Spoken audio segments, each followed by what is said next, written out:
Did you know that some people can be so toxic they actually change the way your brain works? That's what science reveals, and in this video, I'll explain how and why.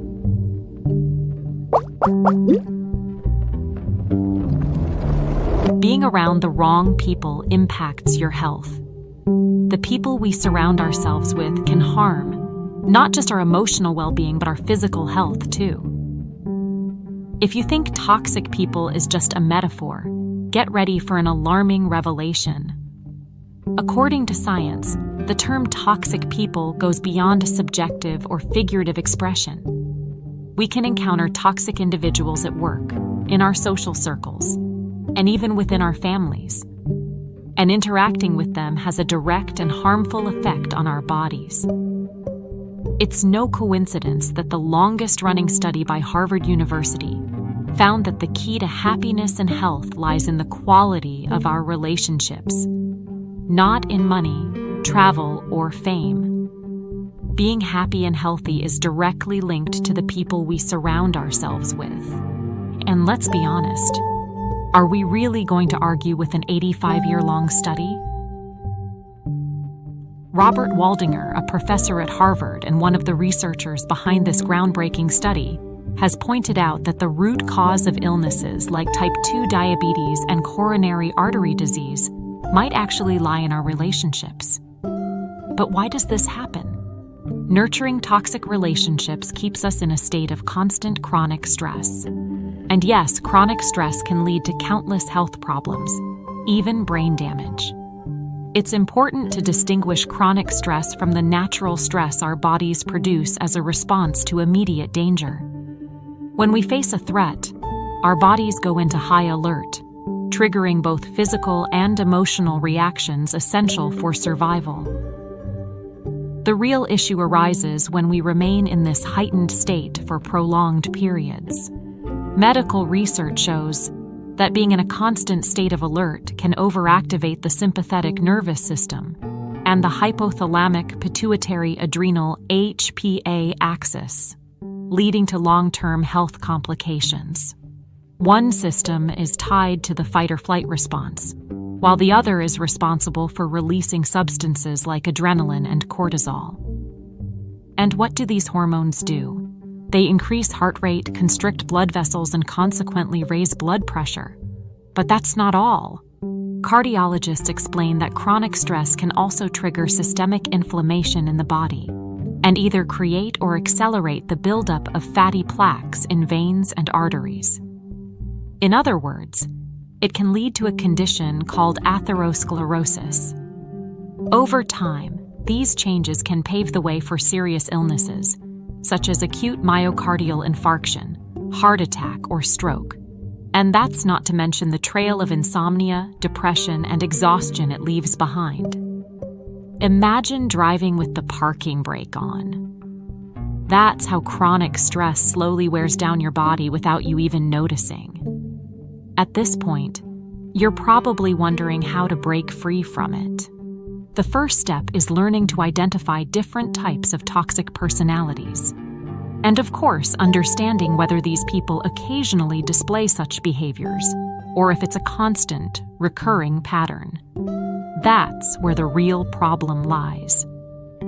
Marian Rojas Estepé, psychiatrist and author of the acclaimed book How to Make Good Things Happen, Know Your Brain, Enhance Your Life, explores the concept of toxic personalities in her other book, Find Your Vitamin Person, a work not yet available in English. She explains how these profiles can deeply influence our mental health and well-being. One example she highlights is the complainer, someone who is never completely satisfied. For this person, everything is a problem, and even the simplest activities become monumental issues. They'll say things like, "This show is so boring. I'm not going there. It's going to be too crowded." Or, "It's too hot in here." Nothing ever seems to be good enough. Then there's the bitter person, someone who carries their anguish everywhere and infects everyone around them. This type has the uncanny ability to make any environment worse than it was before they arrived, spreading negativity like wildfire. Another common profile is the victim, someone who always has an excuse for everything and never takes responsibility for their actions. Instead, they shift the blame onto others, often unfairly. And finally, there's the infamous drama queen. This is the person who thrives on being the center of attention and creates conflict wherever they go. Whether it's a casual dinner or a simple conversation, they find a way to stir up trouble, often by bringing up sensitive or divisive topics that spark arguments.